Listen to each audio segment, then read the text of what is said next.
арасында қол қойып кетуге келіп тұрсаңыз болды. Қалған бәрі мощный. Жоқ, ақша түсті ма, соны айтшы маған. Ой, бәрі түсті ғой. Бәрі бар, дайын. Жоқ, қанша түсті? Ау? Қанша түсті? 150 миллион. Соны бәрін не қылмай, маған аударасыңдар. Бетак бәрі сіз кімес пе? Демалам барып. Біз сіздің арқаңызда жүрміз ғой. Дұрыс. Сізге аудармағанда енді өзімізге аударып алады. Соны түсінсеңдер, мен барып бір демалып қайтуым керек. Бір Анталияда жатам, бірақ ешкімге айтпай ақ қой. Сосын анау... Бір апта демалып қайтасыз ба? Бір апта мен не істеймін бұл жақта? Бір айдай боламын ғой, сосын ары қарай тағы көреміз. Түскен ақшалардың барлығын мына жаққа аударып отырыңдар. Неге кетіп барасыз ойға? Демалам. Басқа бір хабар естіп қалған жоқсыз ба? Жоқ, ондай хабар. Жақында жер сілкінеді, бірдеңе деп тайып қалған жоқсыз ба? Жоқ, ондай жоқ. Бізге айтпай. Жоқ. Сілкінбейді, қорықпам.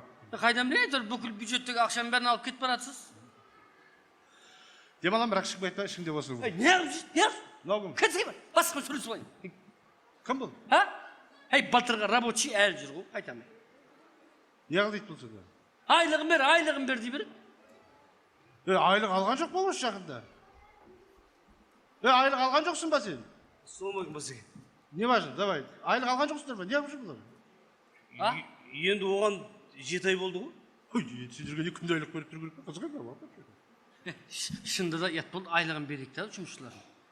Сен өзің жағдайың жақсы ма? Айлығыңды алып жүрсің ба? Иә. Нең бар сенің болдың? Лучше кетсін, айлық бермейді деп шығып кеткен жақсы маған бар ғой? Адамды азайту керек. Базеке. Не? Ең болса елге қайтатын бір 10-15 мың болса. Сен айлық алған кезде соны ойламайсыңдар ма? Сол кезде қайтпайсың ба еліңе? Неше айтамын саған, мисыз, санасыз. Стройкада істесе, менің үйім соқып берген адам ұқсап жүреді. Соны айтамын бе? Бәрі айлық алады. 7 ай бұрын айлық берген кезде қайтып кетпейсің ба? Саған қайта айлық бере бердім, біз бір қырғын бай дейсің ба? Жоқ, қалған айда да жұмыс еттік қой 7 ай бойы. Қалған айда жұмыс еттің, саған бір қыздарға бар деді ма? Ауылдағы әйел бала шағаңды ұмытып, осында басқа әйелдермен қыдырып, оңбаған. 4 баласы бар қатынмен тұрады. Ауылда семьясы дым салмайды. Өзің бала шағасына тұрмай ма не олар ба? Құмар ойынына құмар. Карт ойнайды. Карт ойнайды. Азия ойнайды да жүреді. Бұған ана дәде Миша деген жақсы болған күнде барып Азия ойнайды да жүреді. Азия ойнағанша барып ауылда бала шағаң жағдайын істемейсің ба? Так, ладно, мен кеттім. Ақшаны аударасың, ана келесі түскен ақшаны тағы да беріп қойып жүрмеңдер. Сіз нервіңізді көтермесінен мен нервімді көтеріп жатырмын. Ағаларды құртыңдар, айлық сұрап келген адамды вообще қайтарыңдар. Адамды азайтыңдар, мақұл ма? Айлық жоқ. Сосын не қылайын сосын? Анталияда бір ай боласыз ба? Көреміз енді, арақша түссе, может, әрі қарай тағы кететін Канадаға ма жаққа. Канадаға? Ең болмаса біз де бір ыстықкөлге жіберсе былай. Ыстықкөлде не қыласың? Алакөлге барып қайтасың, әлі күндіз шыққан кезде. Сөйтіңіз ең болмаса. Давай, алаларды қайтар бәрін. Давай, звондап тұр. Саған не айттым? Кемеледің ғой? Кемегенде енді еңбек ақымызды бермейсіздер ма? Позор қылдың ғой мен бастықтың алдында. Бәрі жақсы деп жүргенде. Жөн бастыққа прямой жол қайық деп қой өзіне. Нең бар сен прямой жолға деме? Прямой адам бедің? Давай, миды қатырмай.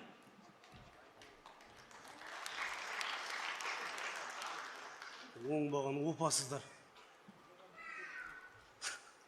Бұларға несін ренжейін бір. Өзімден де бар ғой. Жаным, сол. Рахмет айналайын. Көп жаса.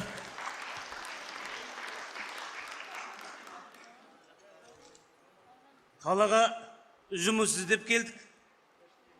Елден ағылып. Істедік.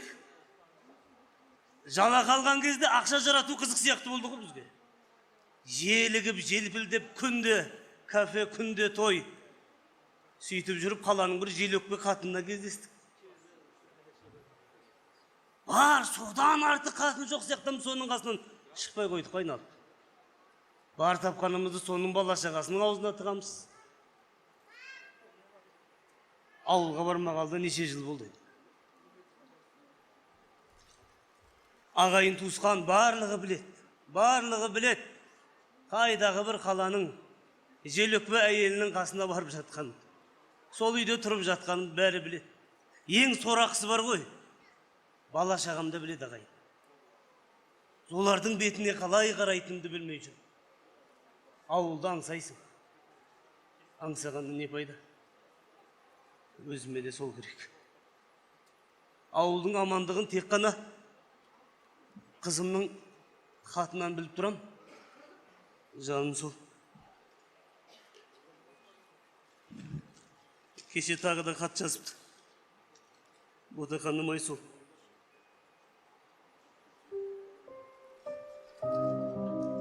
Хатын оқыған сайын жүрегім қанжылайды.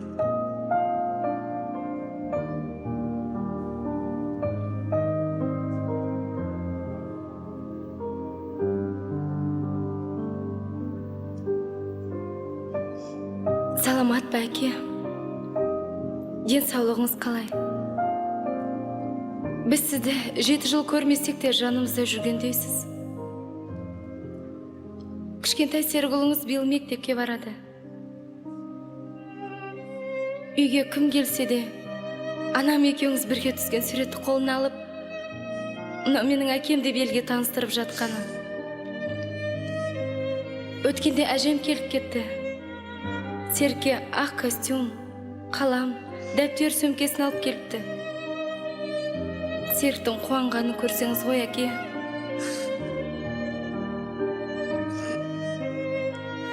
Серікке ақ көйлекті анам алды. Сізге де. Ақ көйлектен басқаны кимейтін едіңіз ғой. Анам сіздің жағаңыздың кірлегенін ұнатпайтын. Астана суық деп естідім. Қалың киініп жүріңіз.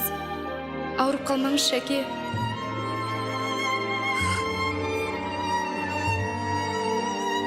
Біздің жағдайы жақсы. Барлық жердегідей мүліктік заңдастыру ауылда да жүріп жатыр. Отырған үйімізді қайта тіркеп, анам сіздің атыңызға заңдастырып қойды. Мен биыл алтын белгімен мектепті бітірмекпін. Алматыда оқысам ба деймін. Әке, мүмкіндігім болып жатса, биылғы қоштасу кешіме қатыссаң жақсы болар еді. Барлық сыныптастарының ата-анасы бірге болмақ. Солардағы бақыт маған да бұйырса, басқа ештеңе керек емес. Сәлем мен қызыңыз Құралай.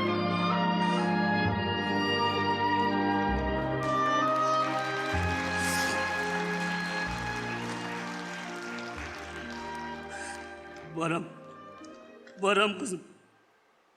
Жетем. Тірі болсам жетем қызым, жетем. Қалайда жетем.